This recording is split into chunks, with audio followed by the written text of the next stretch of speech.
project maximum of $110 million for the project, which will be achieved through reimbursement from the state of Connecticut, estimated at approximately $26.3 million. FHS Building Committee is committed to delivering a project below the net municipal project maximum.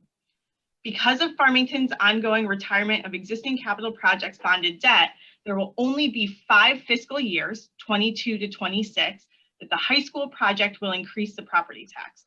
For example, a homeowner with an average assessment of $226,777, and then I'll fill that in, assessment is 70%, just so you can kind of know where you land, is estimated to be $470, averaging $93 per year or under $8 per month. In the remaining years, there's no incremental increases to taxes due to the high school debt issues, and the required debt service is absorbed by the retirement of old debt. Then just the last paragraph, we are having that topic regarding communication regarding the cost. So referring people to that and to our website where we can have the full financial forecast and more information for people if they wish to see it. But this was just a simplified version. This is your impact of the total project cost. So welcome any feedback.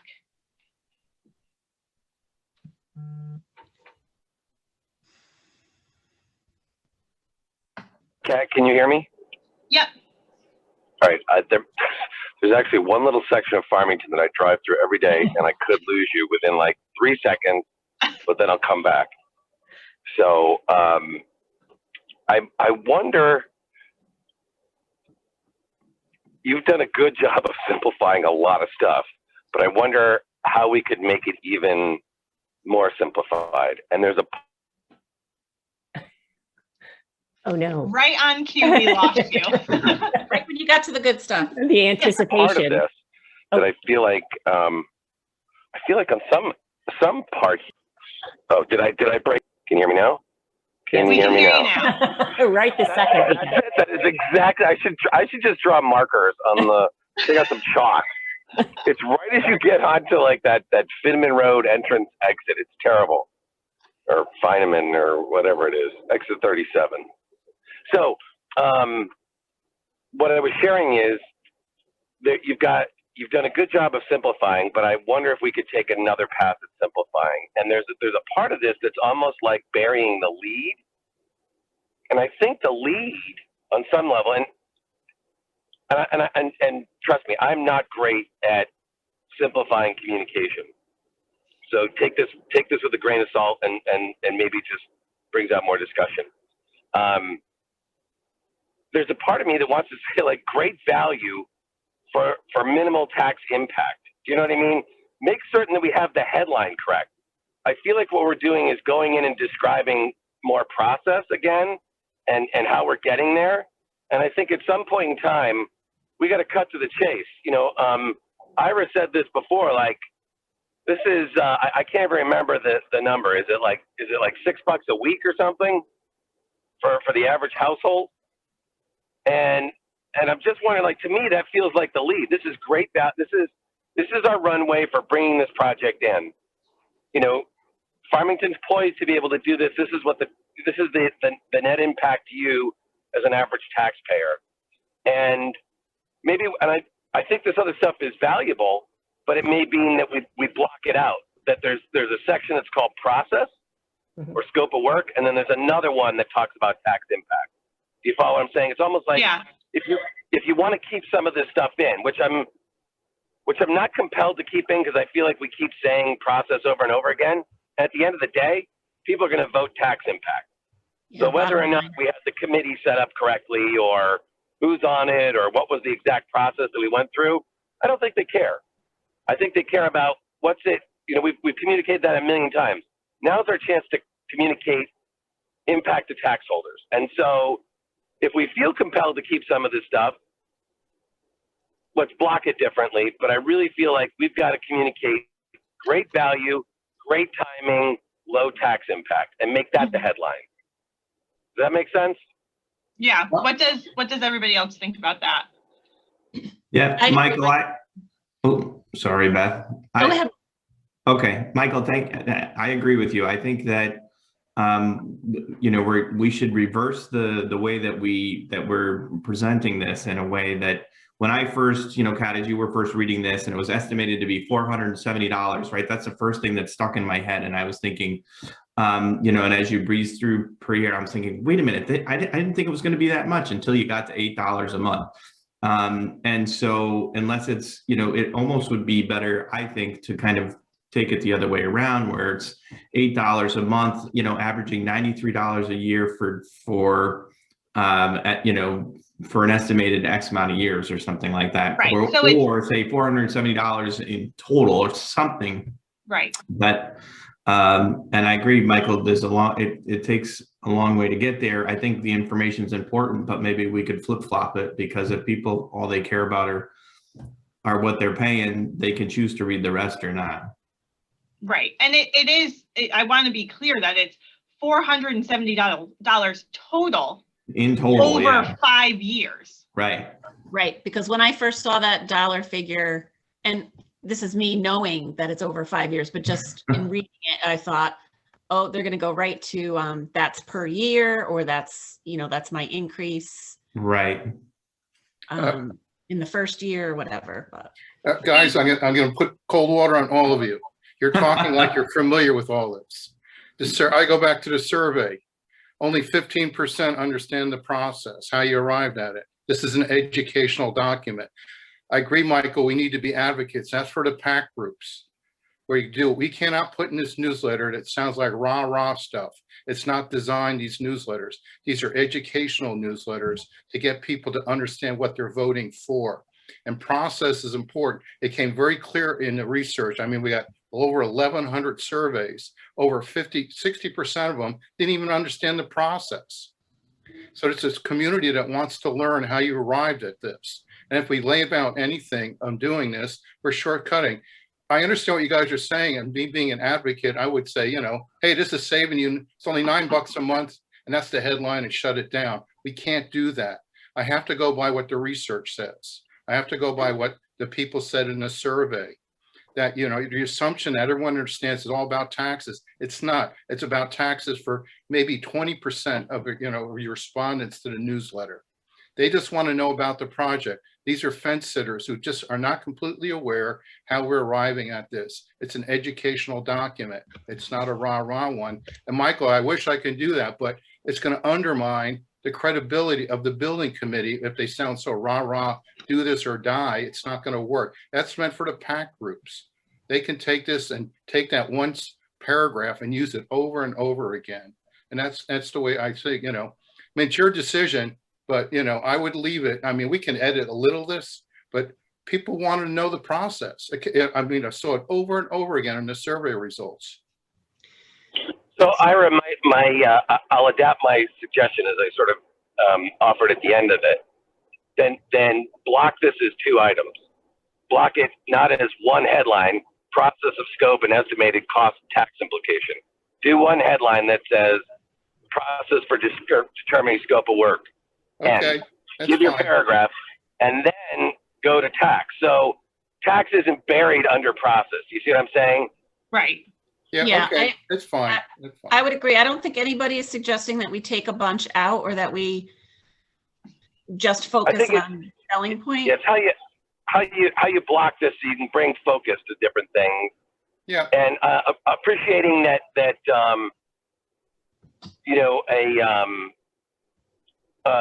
a neutral stance from our group it increases credibility in certain circles.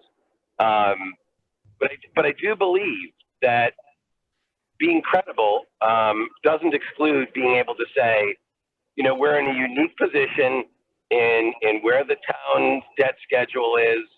And I don't know that I don't want to complicate but I think what's different this time is that we have a better landing strip for this project than we did the last time it went to referendum. Yeah. No. Yeah. And I don't know if it's worth drawing that out just in a second. I just want to jump in and say, Michael, I think that is key here. Even me reading this, being familiar, like Ira said, when I saw the explanation about, and I'm not a numbers person, so I need help with this, but being absorbed by the retirement of old debt, like why this is so different than last time, because I also think we run the risk, because it is so different, of people being suspect. Wait, last time it was this, you know, the gloom and doom and how expensive it was. And now it's completely different. What's going on here? So I think the explanation here is key to get that credibility and to have people understand really why the numbers look the way they do and why it's such a good value and the best time ever. Yeah, and I think what you do is you go back to the finance people who came up from the town. If people want to really drill down and go into weeds, just have a link and said, here, this is how we determined it. So we're stating what already came out through finance, because to go into any more deeper detail is way beyond the pale of what a newsletter could do. But a link to the town site that explains this, which they have to do, you know, keep freedom of information and completely transparent, is fine. So whatever links we put in there, say to learn more about how we arrived at this, go to this site, and it'll explain to you in much more detail how, you know, how this all came about. Well, Kat, do you think that's something that they would have available on the town side? Yeah, I mean, it's recorded in the minutes from the February 16th meeting that they presented this at, but I think there is a section on the website, Town Council Presentations, that we added a few years ago. I can put a direct link there to that financial forecast. So it's, you know, people don't have to dig to find it. Right. I'm wondering, and I don't know if this is just unreasonable, but if there could be some sort of graphical presentation of Joe's presentation, you know, maybe a little more graphic rather than the spreadsheet with the lines and that they would, if they want to look at more financial, where the finance piece came from. Beth, I think what we can do is, that would be my suggestion here. It needs a graphic element in this part here. Well, And what this you can does do too, is take you can take and show a spread of a 20-year bond, for example, and you're showing here's the bump for these 4 or 5 years, and then it just levels out. And so therefore you can graphically, because this is where graphics will be really helpful, where it's, you know, it's like one of those charts you get. It explains complex things simply. And that then was one of my suggestions. Yeah, and it's that was a discussion, but you stole my thunder here in terms of that we have to have some sort of graphic element, which we can come up with on here, which is it just shows graphically what we're saying by written word, because so many people are very visual today, so they can at least understand whatever is going to happen after these 5 years is based on other scenarios the town wants to address in terms of their bonding and their debt and their tax implications. That this is the effect of the school bond. Everything else the town does, from the 28 building, everything, what we're trying to do is, in many ways, is isolate it, but also so that it's integrated. And so it's a balancing act, because people, they'll look at the big number and we say, no, don't look at the big number. Look at what it's cost you on your house. And that's the big switch here. So therefore, anyone who comes back, and this becomes talking points, talk about the tax implication to an average value of a home in Farmington. Do you have a problem with spending $470 over 5 years? That's your discussion. So anyone comes at you, versus you're not talking about $130 million project. You're talking about the tax implication on your home. That's the switch here. Yeah, absolutely. And so I think we can create a chart where we show a house, the average taxpayer, and there's what it's going to cost. And it shows this little bit here, and then it kind of, there is nothing beyond that other than normal paying down the debt and bonds. I think also what might be valuable is when we put the forecast on the town website, maybe I can take the clip from that actual town council meeting of Joe explaining it, so it gives some context around what these numbers mean, and put that clip on the page as well. Almost like a narrative, like a narration. Yeah, that would be great. Is there a spreadsheet you worked off of, Kat? Yes. Yep. So we saw that spreadsheet. Let's just take that section. And let me see how we arrived at that, and then that becomes part of a graphic element. Okay. Great. Yeah. So that was one of my suggestions, was graphics, and then anywhere you can bullet any of this text instead of full sentences. I'd be careful of that, Beth. Again, it gets into let the narrative hold to what the story is. We can't. I guess you have more I know, faith. I know. I'm going to push We're gonna back on read you it. guys. It's your people. Again, I'm going back to the survey. They don't want to see hyperbole or adjectives at all in any of this kind of copy. They want the facts and the fence. Yep. And so, we can bullet a headline, and that's no problem at all. But the minute you get inside a body of text and you're emphasizing it, you're then saying it's either two reasons you do it. That people will only read the bulleted section without the narrative. That's what bulleting text means. It's saying, read this, you don't need to read anything else.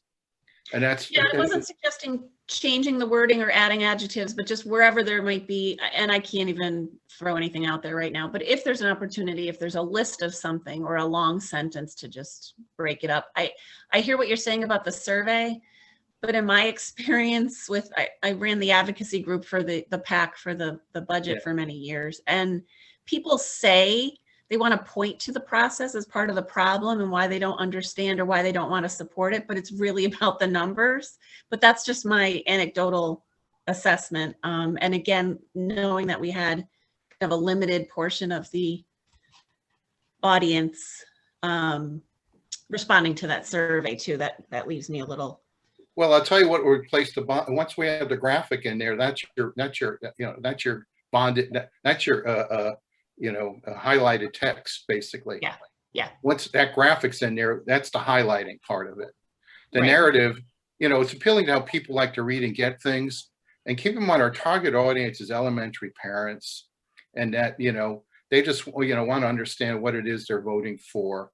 And as long as they have this understanding that, wow, this seems to be minimal. I'm living in town. I got 2 kids in school. This is more than reasonable. That's where you want to get their brain right now. That's all we want to do. So when they're voting, they kind of understand it. And the ones who understand how you arrived at that stuff. I know it's tedious doing this stuff, but, and I agree that you're going to have a share of people out there. It's only about the money, but it's not as big as numbers you guys think it is.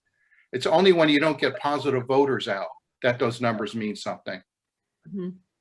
The positive voters are less concerned about what it's costing. It's only the negative people are only concerned about the cost. And I'm going to bam in you guys' head until it sticks in that it's not, once you start discussing the cost of the building, you start losing. It's more important to value what the building is and how the minimal impact, and in this case, it's wonderful. And the graphic would be just a quick way of saying, look at this, guys. This is like a gift to you. I know it sounds, that's hyperbole, but in a sense, they are getting a gift. That's the message. Of living in Farmington, and that's the language that should be used, which you don't need, but you can't put that in this kind of newsletter. No, but like you said, the PAC, and I know they're present with us this morning, they'll pick up, that role and that message and take it to that level. My only other recommendation or suggestion is that where we say children, and I forget where that was, somewhere, can we say students? Right here in the first paragraph. Yeah. I don't know what you think about, just, I think we've kind of stuck with students. I know with board communications and things.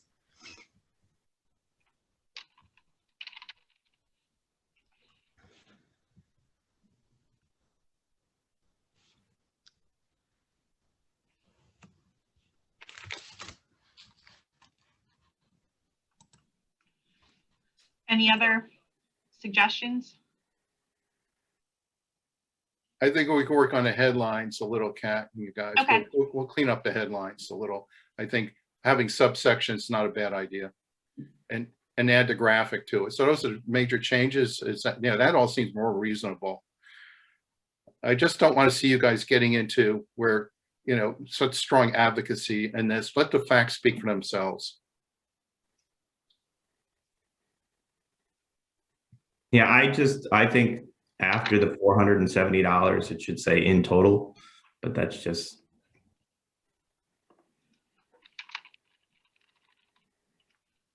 Yeah, I agree. Yeah, to make it clear that it's the total over 5 years, not 470 per year. Right. Yeah, it's fine. Ray, are you sure you don't want to change the headline to "We're giving you a gift"? Was that what I heard before? If I ran the circus, that's what I would say. You guys are you're getting a gift. And if Yeah. you don't see it, I don't know what else we can possibly tell you. I've never seen such low tax implications in the 30 years of me doing this stuff. But that's what the message is going to be. You just out there, and this is the sentence you just used, the PAC groups, your groups, you go out, you can talk about it as even a building committee, but writing it puts it in concrete. That's my only concern. I And so totally then agree. someone will come back and say, you know, you guys you're not giving me the facts, you're promoting something.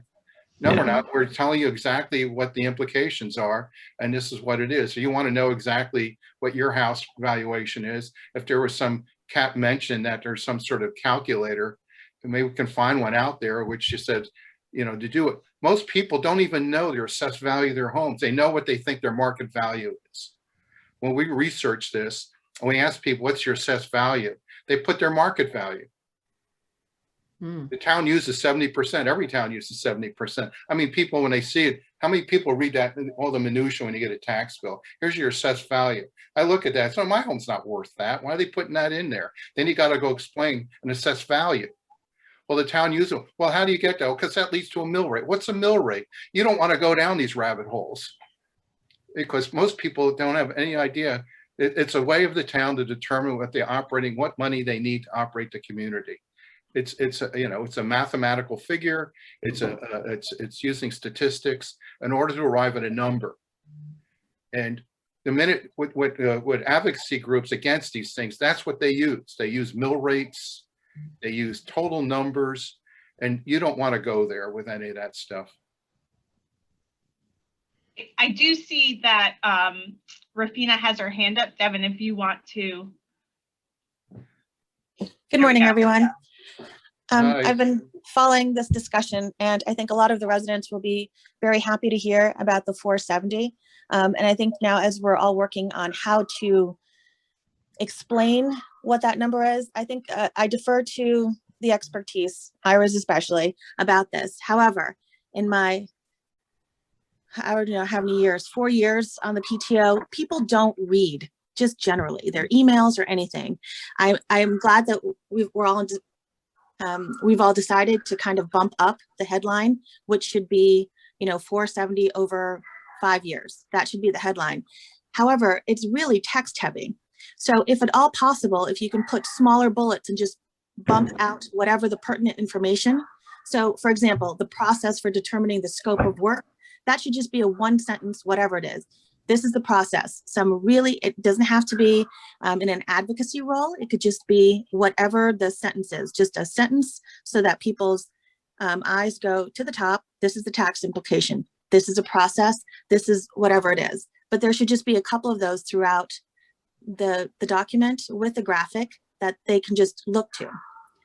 And then you can have all the explanatory text below it. But I think just in terms of looking at a document and getting what you need from it, that would go a long way to educating people.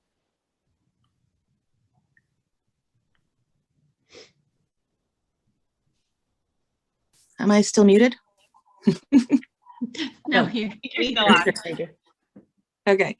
There was one other thing that I just wanted to mention. The 227, we all talk about that's the largest band of property values in town, but a lot of people don't know that. That needs to be somewhere explained that we chose this band, the town council, whomever chose this band because, you know, townhomes, small businesses, the majority of properties have a tax, have a value within this band. Those are my only two thoughts. Thank you. I might have missed the band term or your lead into that, Rafina. I don't understand.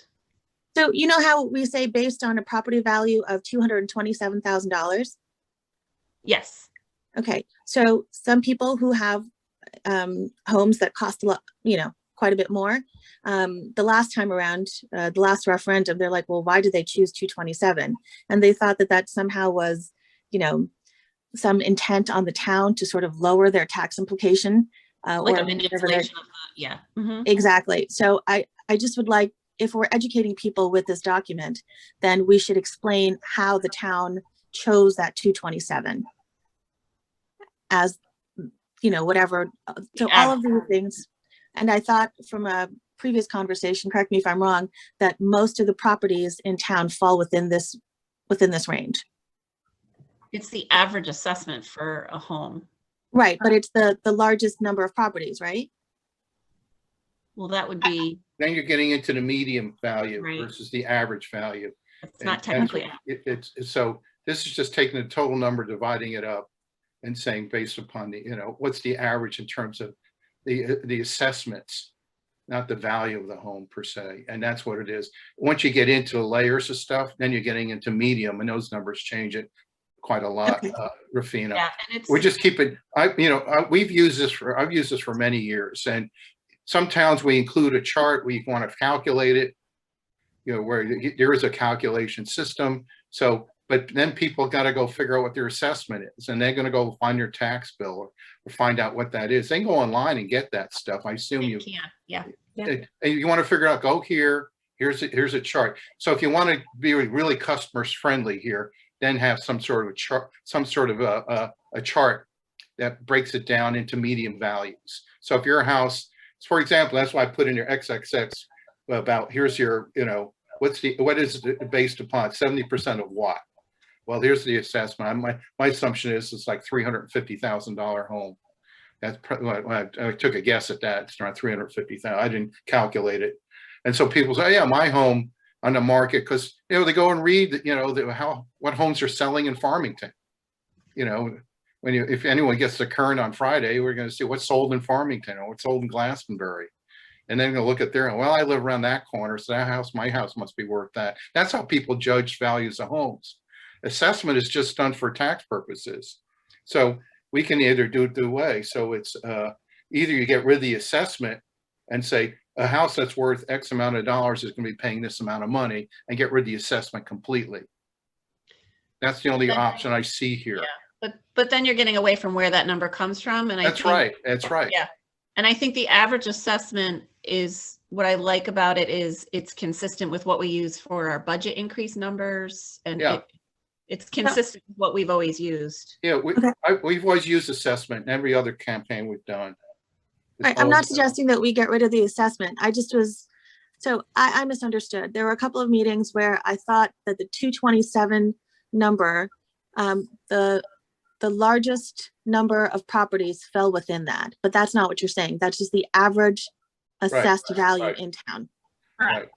Because what would happen, Rafina, if you took the top 10% of the properties that might be worth $600,000-$700,000, that would skew the average assessment, because it would override. It can be equal to two other homes in the town. So then you're getting into a different kind of structure of using comparisons. So I recommend always the average. Okay. Than the actual total, because then you got to add up all the total households, figure out what those total values are, and then say, okay, so what it is. So all these more expensive homes would skew the homes that are lower end of the market, therefore raise up that assessment. And people say, well, my home isn't worth that much. So the average is the safest way to go. Okay. It might be too picky, but does it help to say averaged assessed value instead of average assessment? Does that get a little more to what we're trying to say, that the average assessed value of a home in Farmington? I'm not saying to use all and that. then you could say the market, the base 70% of the market value of a home. Yeah. But, and that's because that's how they determine the assessment amount, is when you hire these companies, they go out and they do market analysis. Okay, it's hard though, because there's a lot of information that you're trying to pack in here. And the highlight should be, this is a really terrific deal for a brand new high school. Yeah. Yeah, I'm gonna, let me jump here. I've just been kind of listening, and I think I'm kind of hearing both sides. I get it. But one thing that I think we have to keep in mind as well, and I think this is what this gets to, is there are a lot of numbers, but people have to at least see it once in context with all the numbers. The 135 is there, because what do we get from people? Oh, well, we hear 135, we hear 110, like, what is it? They're going to see the 135 when they go to vote. we have to say this stuff in context with meaning. And I think, right, Ira, that's what you're kind of getting to, is Right. understanding the total picture. It does not mean this is the only time we're ever going to communicate it.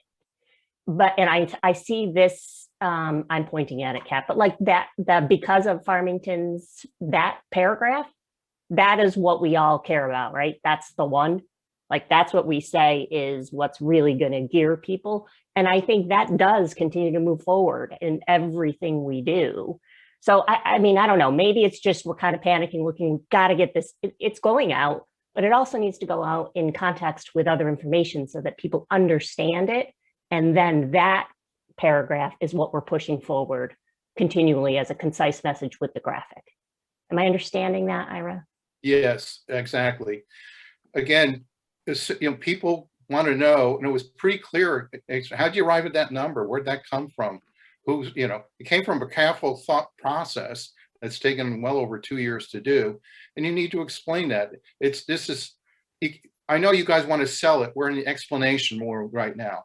We will then get to the selling mode when we get closer to the voting side. Then you can take this paragraph, repeat it, put it in one sentence. You're paying $8 a month. What more do you need to know? I mean, it can be that simple. But in the case of sending this kind of newsletter out, and the purpose we recommended is to educate, your residents what's going on and understanding how you arrived at it.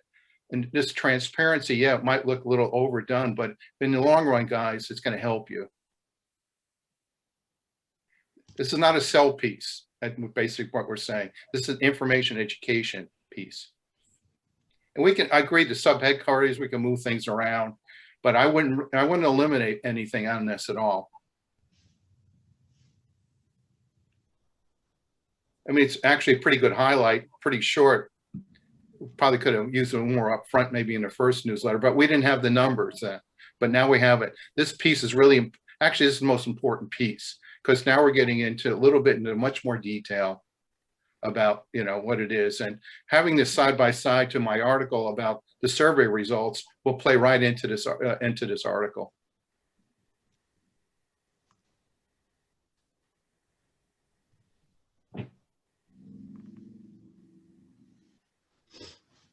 All right, so we are all good with this, and maybe we've separated it out into two now.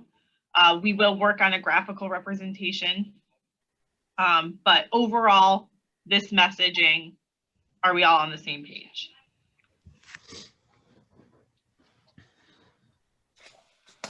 So I think the question here, do we have all the, so if we're looking at everything we're going to share, that it's in here. And we know that we will use portions of this, pieces of this moving forward, but everything we want people to know about funding for this project and the overall estimate is in here in some way, shape, or form. Do we think that's accurate? Or is there something, a piece of information that's missing?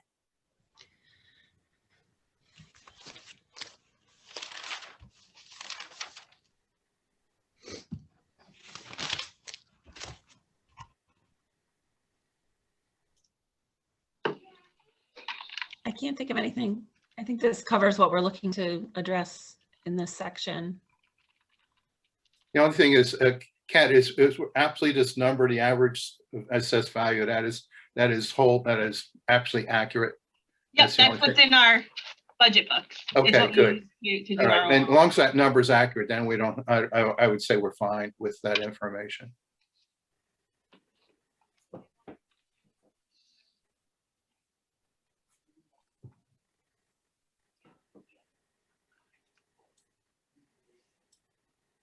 Meg, if you're looking for feedback, I think where we're landing here with the edits that we've talked about makes sense. You're to Ira's point, we're sharing information.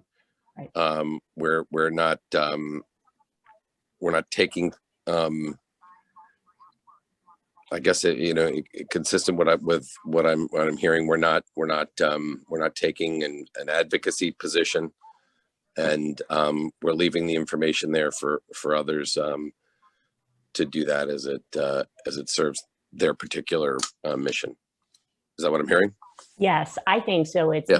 this is like, I'm just thinking about, we're in meetings, right? We're in neighborhood meetings and we're having a conversation, and inevitably, we have one that we have a specific topic meeting about this, right? But it's going to come up in other meetings. I just want to make sure us as a committee, that everybody who's supporting us, whether that's the PAC, our PAC partners, whether it's the BOE, whether it's town council, we have one unified message that gets all the information in one place, and that we can answer the questions that are presented to us, meaning what's the impact? We've got it right here. We shouldn't have to think about that question. It's here. And then if you, not that we all know, but I'm just saying we have a way to say it that makes sense, that we all understand, that's accurate. And then if we need to provide context around that, we have that available to us as well. Yep. I think that's good. So I kind of see this is our starting point, right, Ira? Like this is the total message. Right. And then we simplify the message as we get closer and closer. Correct. And we use pieces, but we can't be, somebody can't come to us and say, but, you're not even mentioning the 135. Yeah, we are. It's right there. We told you how we got there. Yep. So I think that's really kind of building the messaging, I know it's a lot. I get it too. It's my first reaction too, Ira. When you look at it, you're like, oh, people are not going to read it. I think, of course, we always run the risk of people not paying attention to anything we're saying. But that's where I think you can bullet, you can bold, and it will draw people's attention to the more to the things that you're hoping to, and you'll have offered all parts of the information. But again, I think bulleting, bold, that's what can allow you to emphasize things that you think are important that are on this page, but you haven't. You've got it all there. Right. And I think Meg, go ahead. If I need to bounce to another meeting, are you good with me? Is there any other content you were hopeful to get feedback on today? No, I think this was it, Michael. We just wanted to make sure everybody's clear. So if you have to go, by all means, what I'll offer in advance, and you can decide when you choose to second this motion, but I'll offer a motion to adjourn. Okay. So it's all right, perfect. It's on the books, and you've got it to do with it what you like. Perfect. All right. All right. Good luck. Thank you, all. sir. Thanks, Ira. Thank you, Michael. Thank you, Michael. Thanks, Michael. Yeah, get another little detail, but I heard Michael say bold and bullet. I think bolding is a good option, particularly if Ira wants to stay away from bulleting. I think you can highlight things and make them stand out more for people just with a simple bolding of some of the main ideas. Well, when Kat and I were working on this, I mean, bulleting is always really nice to do. I think what's important is for the building committee, and that's why I was thinking of when writing this, they have a narrative that they can refer to as talking points. Because here's where it started, here's where we are. It's a story as much as an article. And so this is a case where you got to, I'm putting my brain as a reporter, not on the op-ed page. This is not an op-ed page. Right. This is a completely factual, this is what happened. And so whenever you get all the negative folks out there and people don't know what to say, they can, and the building committee, Meg, just goes to this is the simplest document that goes to the heart of, okay, here's the implication. We're going to have good schools. We want good teachers. I mean, which in reality should be in a major discussion. Right. But at the end of the day, it's always, it wraps around the money side ultimately. But my sense is even with the voters, the ones where we've done post-survey work, where referendums are won, believe it or not, the tax implications of the top 10 came in number 8. And so we have to put this in context. Yeah, it's a discussion, but it shouldn't be a major topic of your discussion. Correct. Because that's why we already know people are going to bring it up, and therefore it's not worth hitting it over and over again. But even if, if we bring it up, we've got this is the answer. Like this, there's no other answer we should have to give. So if we have a chart around this, excuse me, Meg, if we have a chart and a place where people want to calculate their assessment and what they think, it's not going to be 470. Some cases it'll be lower, some cases it'll be higher due to customer service stuff, and make it so they can figure it out.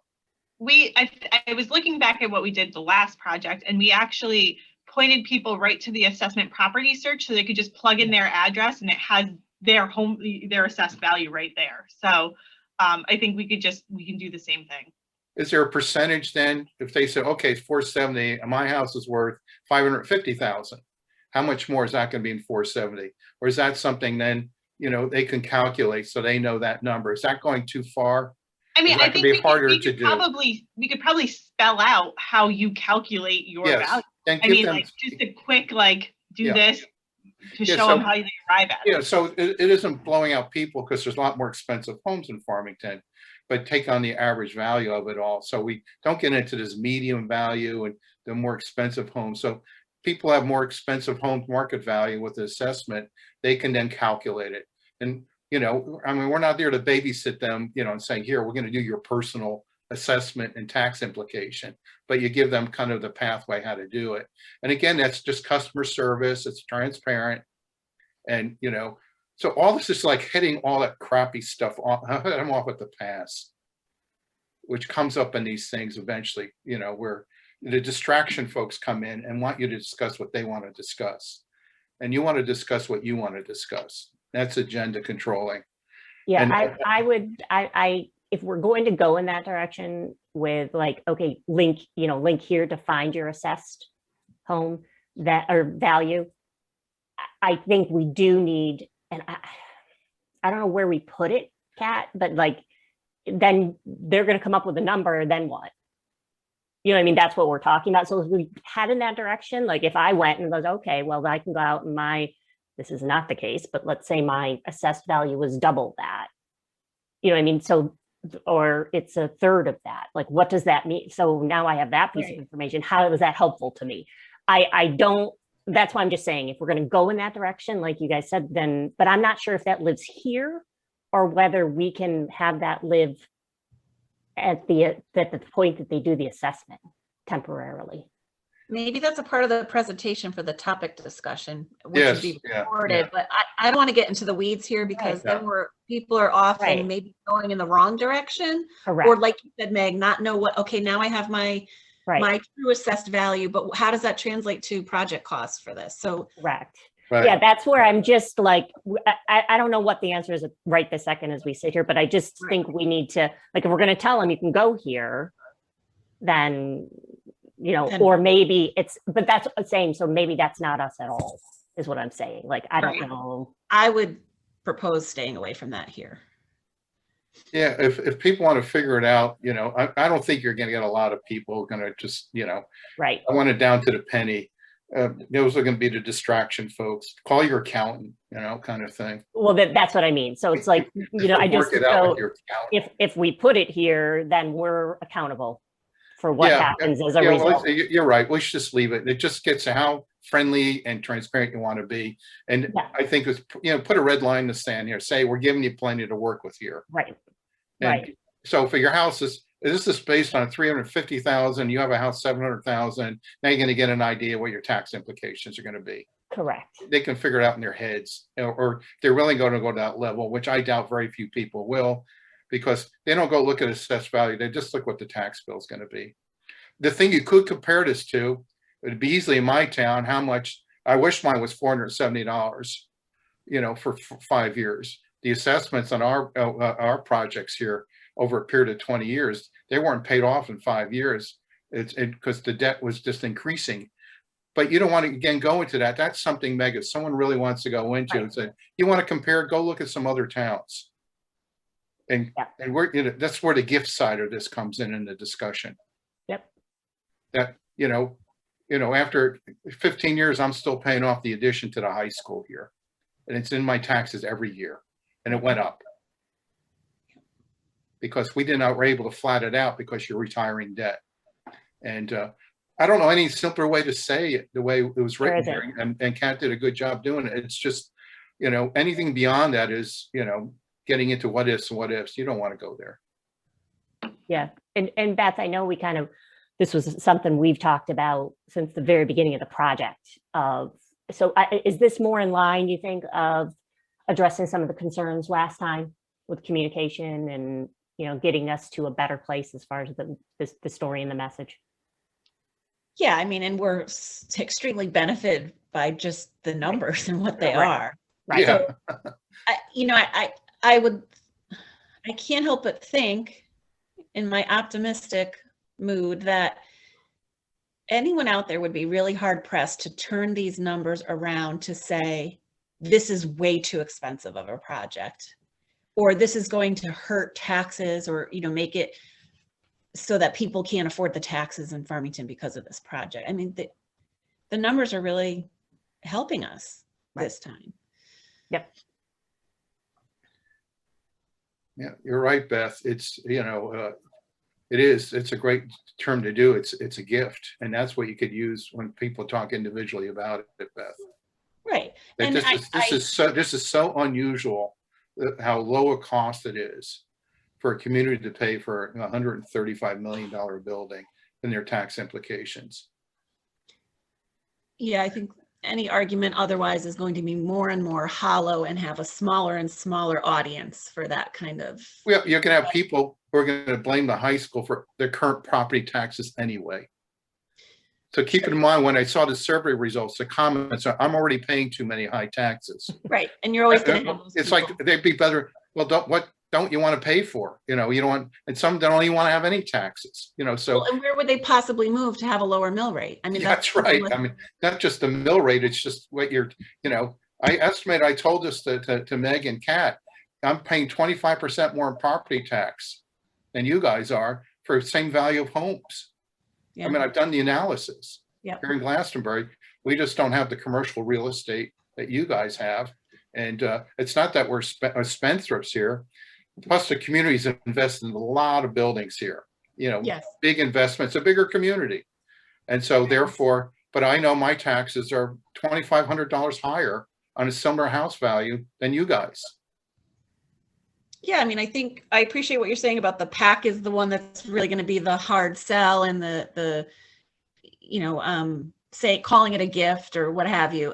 It's just our responsibility to give them enough information to get people there. And this newsletter, Beth, the way I see it is, in Meg and Kat, this newsletter is basically, in Rafina, the tools to use the discussion.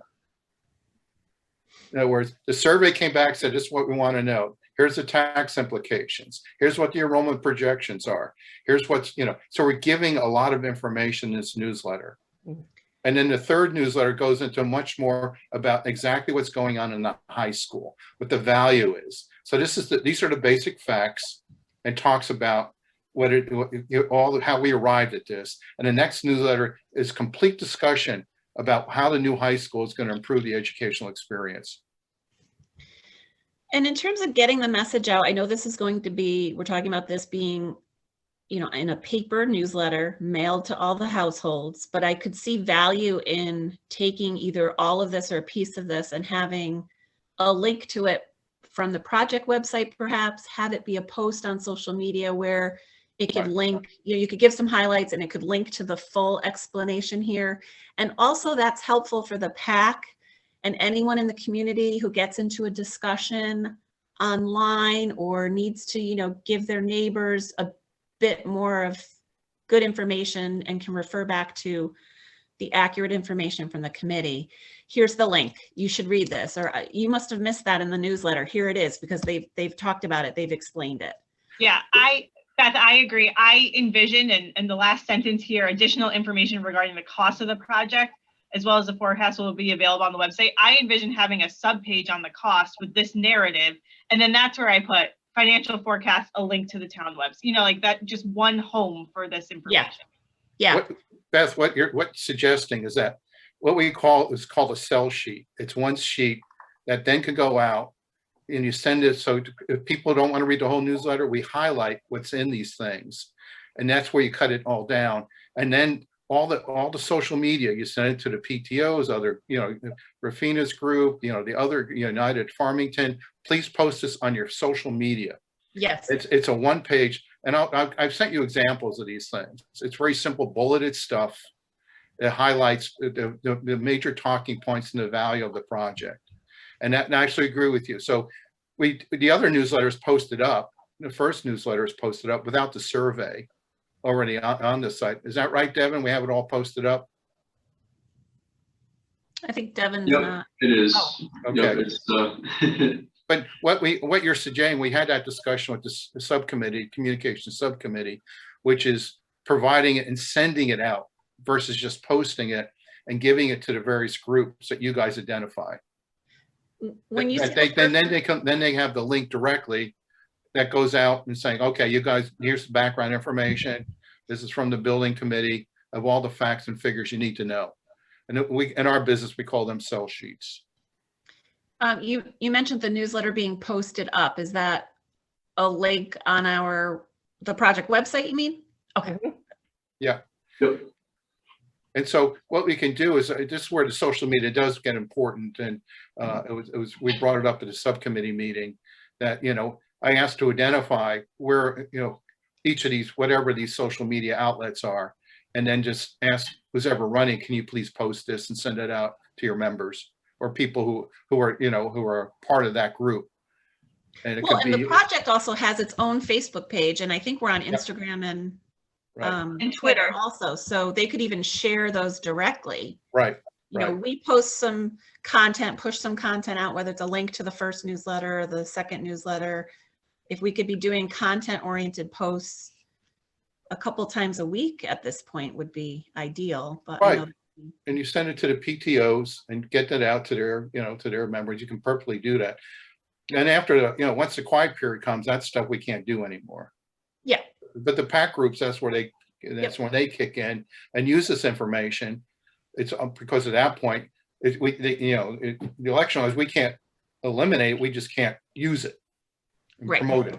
But anyone else can. It's stream information. Yep. But we have a couple months before we're quiet. Not a couple, I guess 1.5. We have run, and I said to About Kat 2 months, and about Meg 2 already, I think Beth and Rafina, we're in a good place. This is, from my experience, this is where we should be exactly now, concerning all this started in January.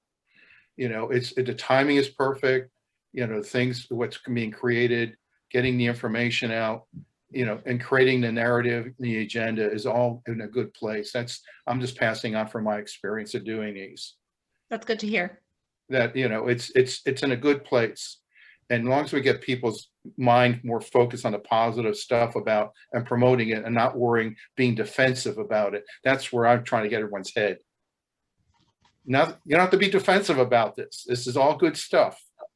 And Right. anyone's against it, move out of town. I mean, that's the attitude you got to take in order to make people understand what's wrong with this picture.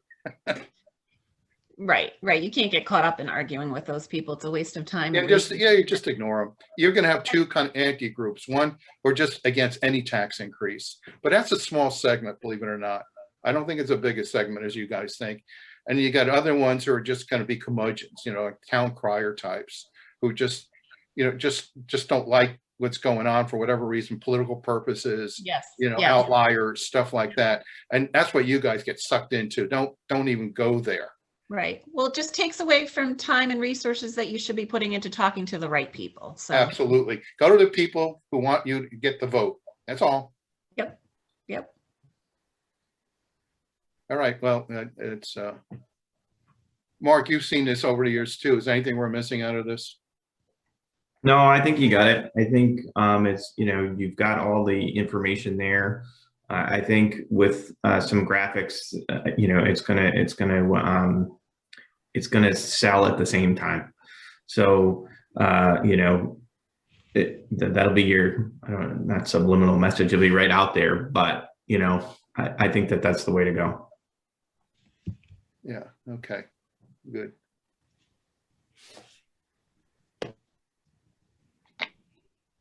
I think that's it. Okay. How do you want to fold this into the communication subcommittee? Do we just send them this too, or just work on the newsletter? How do you see integrating into the bigger subcommittee, Meg? I think we fold it into the newsletter at this point, and they'll have the opportunity to review that. Okay. I mean, we went through the content. They know what's included. They know this was part of the discussion. And, we have this group focused specifically on this because we knew how important it was to get this right. So I think we're good there. And I don't think I think the subcommittee, the communication subcommittee is fine with that. I don't think there's any. Okay. All right. I'm finishing up my articles. I wanted to wait till all this was done for the survey and for emphasis.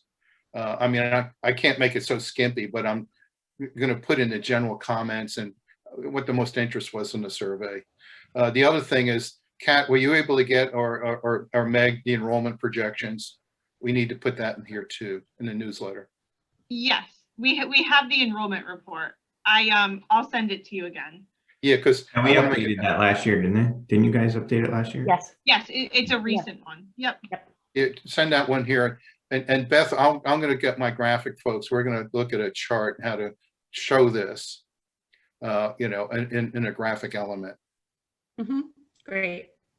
That gets more hits on social media too, if you lead with the graphic as a picture and have Yeah, yeah, I'm thinking making one of those Text charts there. where there's a lot of graphics on it. It's, you know, you get these things. I forgot the technical name. I haven't had my coffee yet. But A bar chart, a pie chart. pie chart, yeah, it's where you're showing nice graphic elements. That's kind of a cell sheet thing. Kind of takes a lot of words and put the graphic elements, because you're absolutely right. People don't read, but the people we want to vote for will read this stuff, because they're the fence sitters right now, and that was the majority of the survey results. Yeah, I'm interested, but you have to kind of give me more information before I vote for this. Yeah, the people who want to read, we don't want to cut them off. Right. No. And Give them a place of land to read. Right. and we also want to be able to say, you know, for the people who don't read, because we know that there's that group, well, then go back now and read this because it's there, it exists. Right. And building that history, you know, and resource, I think, is really what our goal should always be. And I mean, I feel so much better having this one, like everything is right there. Like, you don't think about that walking into meetings, or, I mean, and I know all that, but it's just nice to see it and laid out in a way that's logical, that fits the pieces together, that, you know, there's really is no argument in there. There's no like, well, what's the 135, or why do we talk about 135 and 110, or, you know, I mean, like it's all right there. And, you know, you use out of that what is appropriate. Yeah, if it's going to help your committee, Meg, that's all that's really important here. Yeah, and I see it as that, as, you know, the more we can do of this stuff to prevent, you know, us recreating every time we move forward or need a new piece of content or a new tool, Ira, I think that's what you're helping us do, is build all the pieces we need and then taking those pieces and using them at the appropriate time. But always having the same messaging over and over and over again. Yeah, it's focus and editing. If you think of everything we're going forward, it's focus and editing. And the editing is based what's the headline and what's the copy, the first two paragraphs of that story. Yep. And what's this end sentence? It's what we call sandwiching and cascading communication. Yep. You know, give them the headline, give them a few facts, close it out. Yep.